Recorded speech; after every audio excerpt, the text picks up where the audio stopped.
tini julɓe en ɗam salti koto Allah jom sama kala mo jokki en ɗam maɗa rahmanu jokkuma kala mo taƴi ɗam tubani jabbaru leptuma o huma juma e ɓe sare duniya o sanjuma sika yeddi jangoy aye furgana amada moton kufune yagale kibru ibilisa hankuri anande gongol nedi sanni o denkori kala mo tonkini lesɗani jomen o sippiri gañanno ko jomen yeddi peccuɗo ɓurdiri kaba'ira mawɗi e gowti wonanimo amada kala mo tonkini e nde saare fawnade harmuma gona sera lesta julɓe moƴƴuɓe cewnuma woni yawkinade ko yiide gonga e jiiɗe mate caloɗamo fellet wallah yawde misluma wata mawlinkino ɗal kowuyemma e amada so kayi ko wonni e saare duyana tottoya tana maɗa huccuto jooma toroɗamo ɗaɓɓoya ɓural makko ngal faltaki o neɗɗo yo o yaasika sillinini fimde ha silli kettoya yerama kisahe gañanegu yusunna amada o metta ko jomen jaawi tikki o hawrini e dow makko kala hasrede lette o fandini belaɗo ko jomen ñaawi mettaka on woni alijannate o mayani findi o sillini te yalloya jomen mawɗo wonanimo amada duniya ko jarabi e juuɗo raɓa ɓernde mum nde ɓuccede sumre mette ha sella fimde mum woni jobdi muñɗo ko naade aljanna jooma mum ko alda e hisabu e lette alda e sanjumu haade kanŋe jardi ko fuuyi cumtamo amada yo en ɗofta ulul amri lamɗo e ceerno men so wona goopi Allah so lamɗo yamiri ko fardu men kala ko ceerno yamiri he diine waɗɗima ɗoftoɗen si en ɗoftima konngudi maɓɓe ndewɗen ko jooma men simore ni sayi ina haali kaana amada tine laabi faade to Allah ina heewi huɓata kala mo jaggi gotole majji accani a tobata te naata e tata folka ko alaka yirbata kisa e nafsuka ɓe ibilisa kañumen goytata te jiyeɗa eɓe nurtinɓe sunnaji amada kala mo jaggi lawol arti omo ɓamta ceerno mum omo biskitan ma woɗɓe omo manta hoore mum wota sikku fellit on ko ɓooraɗo wirdu mum kosone tooke malkisa kaɓiri yaga wirde mum dogemo no dogira saydu mururu amada so almuɗo golli fewri ɗoftima ceerno mum soko oñima mbate o juumi gande ko hoore mum ala ceerno fof jamirowo lunnade jooma mum sabu ceerno pewɗo na fewna lumtinulaɗoɓe yo ellinte ɓe lumtiɓe o ɓurɗo amada ulama umen ardiɓe kono koɓe kammuni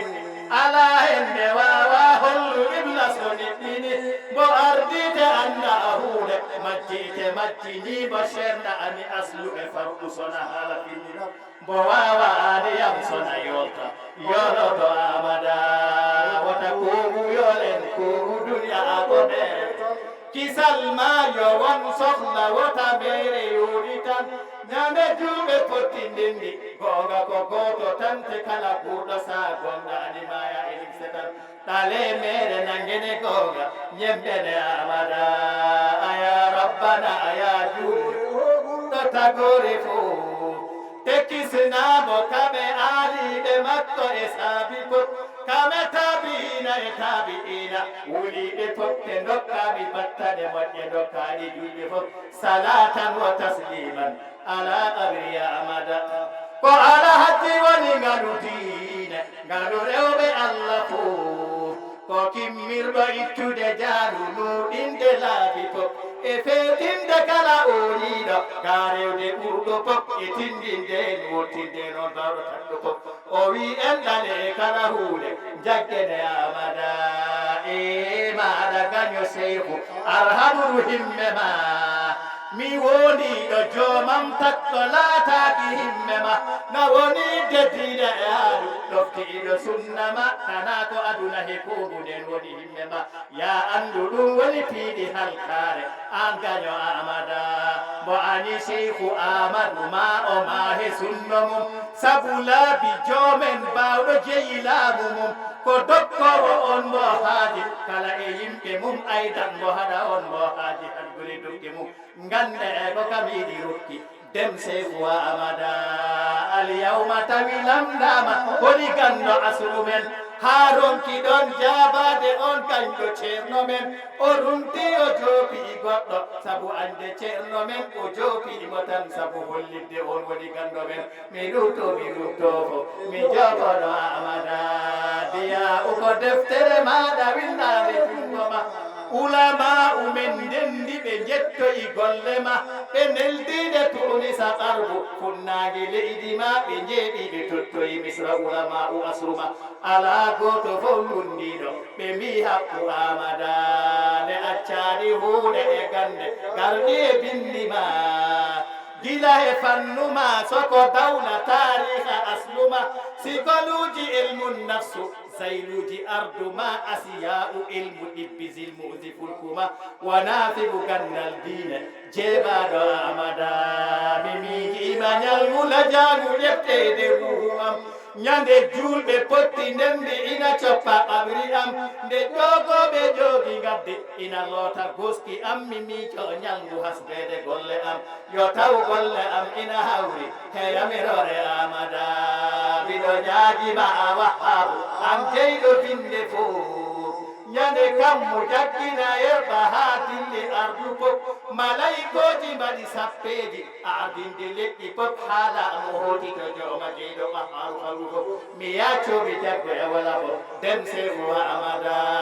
alhamdu mbolen canti ñehalna buurbi dunne lew subhanahu huwa hayyu qayumu jombe nayine lew summa salatu wa salam ala allazimi gembe faw muhammadin wa alihi wa sahbihi ñaharɓeraw muñlen ma xañ sama sherik bu baax be heyni donne lew alhaji amadou karim leral nga diine ya firaw xam nañne lépp ɗoy ñeri duniyal wa ukhra mum ci yaw ku weddi seelli ngay doxal ndemute naala ñeppa naw hellante ñeppa melni yaw kon diine leer ne leen ma waaw islam bi bet na lool ci yaw dem ngabbo yal na sax be faw jiyar nga dem te xeexulo xam-xam bi hey na ñay ne lew leeral nga xol yi hee nga leen yaa leyta man ma melni yaw lu dul lu neex yàlla ki yonen haramtahu man ma ala naw dundal nga diine rey bida sunnay sa soxla moom nga naw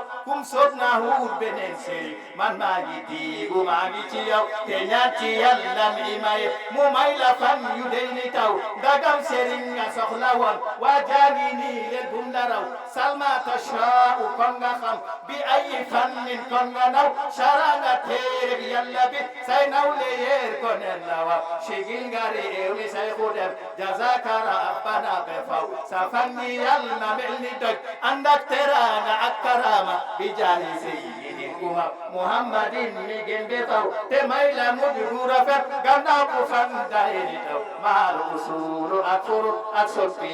ñi gën ci yow